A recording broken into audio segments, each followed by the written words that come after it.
New this afternoon, as we get to 4 o'clock, Denver Broncos wide receiver Josh Reynolds was hurt in a shooting last week, and 9 News Investigates was the first to report breaking the story.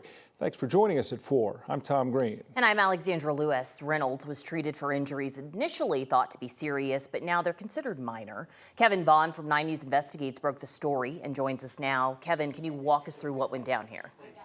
Alex and Tom, this started early Friday morning, hours after the Broncos beat the Saints. Reynolds didn't make that trip to New Orleans. He's out with a broken finger. Court documents obtained by 9 News Investigates show he and 2 friends went to the strip club Shotgun Willie's in Glendale. They were there for a couple of hours, then left in Reynolds' Ford Bronco. People in multiple vehicles followed them. It's not clear why. On I-25 near Colorado, someone started firing at Reynolds and his friends. Reynolds sped off, but the people pursuing him continued to follow the Bronco and kept shooting. Reynolds suffered arm and head wounds that the team described as minor. The 2 friends with him were also injured. Denver police arrested Luis Mendoza and Burr Charlesworth on suspicion of attempted murder. Neither has been charged. This brings back memories of the murder of Darrent Williams. The Broncos cornerback left a New Year's Eve party in 2006. Someone followed the limousine he was riding in and opened fire, killing him. Live in the newsroom, Kevin Vaughn, 9 News. Kevin, when you think of the Darrent Williams murder, that seemed to be triggered by rage or anger from something that had happened earlier that evening. This case, they're still trying to figure out what triggered this shooting. Tom, court documents show that there wasn't a conflict between the 2, or at least they don't describe one. What they do describe is one of the suspects spent a lot of time in Shotgun Willie's following Josh Reynolds and his friends around. I expect at some point we may get more insight into what the root of this was, but at this point we don't know. And how did police track these guys down? Surveillance video. The establishment had video both inside and outside. They knew the cars they were looking for. They watched video of the people that got out of those cars and came in, and then they got their driver's license information, which was scanned when they entered the business, and that led them to these suspects. All right, Kevin, thanks. We'll continue to follow, of course. An election fraud investigation is underway after election officials say someone in Mesa County intercepted and submitted a dozen ballots without people knowing. Some of those ballots made it through the signature verification process and were counted. 9 News reporter Mark Salinger is following the breaking news this evening, and as the district attorney is now launching a criminal investigation into this, Mark. Yeah, Alex, that's right. Of the 12 ballots that were stolen from the mail, all 12 were rejected by an automated signature verification system. They were then sent to an election judge who determined there was nothing wrong with 3 of the signatures on them. 3 of those signatures were then counted, those ballots were. The Secretary of State will not say who investigators believe stole the ballots or which candidate the ballots were cast for. The head of the County Clerks Association says they're working with areas around the state now to review their system, make sure that everything is going well. While the stolen ballot scheme was clearly caught early, and election officials say this is a sign that the process works. I asked the Secretary of State this afternoon how she can say that when 3 fraudulent ballots were still counted. Take a listen. You say that that is the process working when they made it through the signature verification process? Well, at this point, we have at least 12 ballots that are suspected.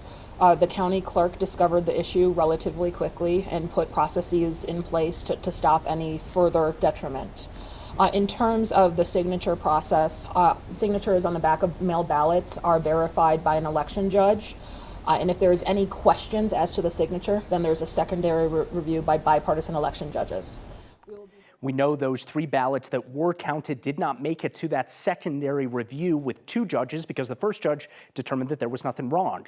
At this time, no one has been arrested and the investigation is ongoing. The clerk in Mesa County is calling this an attempted election fraud investigation. Mark Salinger, 9 News. Concerning, Mark, considering there are 12 days till Election Day, that maybe something like this could happen again. Yeah, and they're still looking at if this is happening anywhere else. At this point right now, they say that these 12 ballots in Mesa County are the only time that they've encountered this. Okay, Mark, thank you.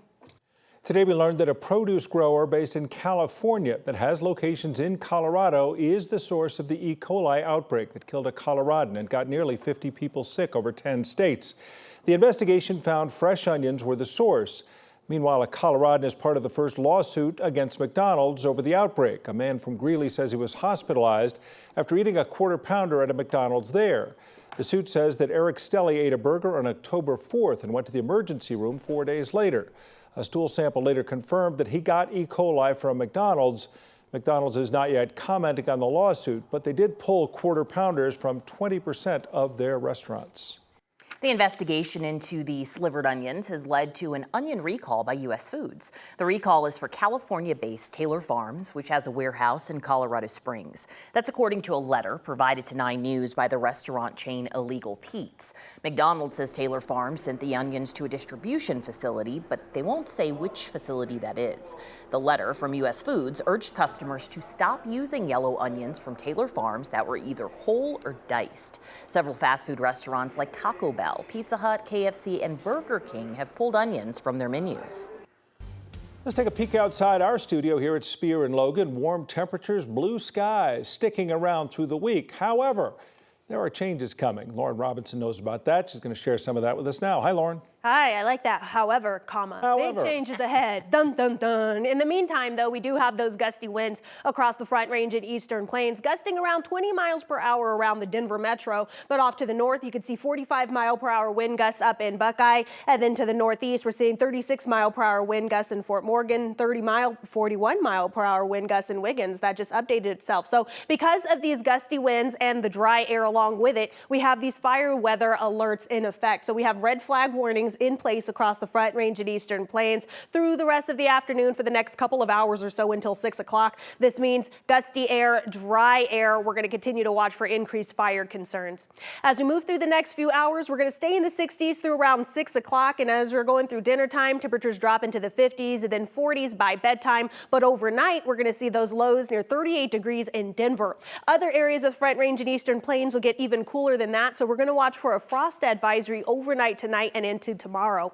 Coming up in my full 7-day forecast, we're going to talk a bit more about that fire danger today. We have cooler weather in store for tomorrow, but we're going to watch for that wintry weather to move in next week. I'll have all of those details for you just ahead. I want to tell you about a horrifying story now. A 16-year-old is accused of stabbing his 12-year-old half-brother to death in southern Colorado. The La Plata County Sheriff's Office says it took place this morning in the Southwest Horizon Ranch subdivision, southeast of Durango. A second victim, believed to be the suspect's mother, was injured from what they're calling a blunt object attack. Authorities say the suspect was found 6 miles from the crime scene and was taken into custody. John and Carrie Halford, the former owners of Return to Nature Funeral Home in Penrose, who are accused of improperly storing nearly 200 bodies, have now entered a guilty plea in federal court to conspiracy to commit wire fraud. This stemmed from the federal case against them over misappropriation of COVID relief funds. The couple reached the plea deal with federal prosecutors last month. The charge carries a minimum sentence of 78 months in prison. The federal government, though, is asking for 15 years. The Halfords still face more than 200 state charges. They'll be sentenced on these wire fraud charges at a later date. This is the last semester students are able to take advantage of a free tuition program at community colleges across the state. It's called Career Advance Colorado. It started last fall. The state legislature approved about $40 million for free tuition in demand fields. That includes forestry, construction, education, firefighting, law enforcement, nursing, and more. One of the students enrolled says he wouldn't have been able to pursue this passion if it wasn't for the free tuition. It's kind of a way for me to get a little bit of experience, dip my toes into different aspects of natural resources management, and figure out what really drives me and what really interests me, and allow me a chance to actually get involved and experience it in a way that, frankly, I had no way to get into it otherwise besides this program. One of the program directors tells us she's seen students between 25 and 50 years old take part in the program. Right now, Career Advance Colorado is offered at almost 20 community and technical colleges in the state. They hope to secure more funding for the program next semester. Tonight's a big night for the Avalanche as they make their 9 News debut, taking on Utah at the Delta Center in Salt Lake City. That game will be live right here on 9 News and KTVD. It'll mark the first of 20 Avalanche games to make our air. Pregame begins at 6:30. The puck drops at 7. It's also going to be streaming on Altitude Plus. That'll affect some shows that typically air tonight here on 9 News. Law and Order is now going to air after Late Night with Seth Meyers. Law and Order SVU airs after that. And Found will air tomorrow night after Seth Meyers.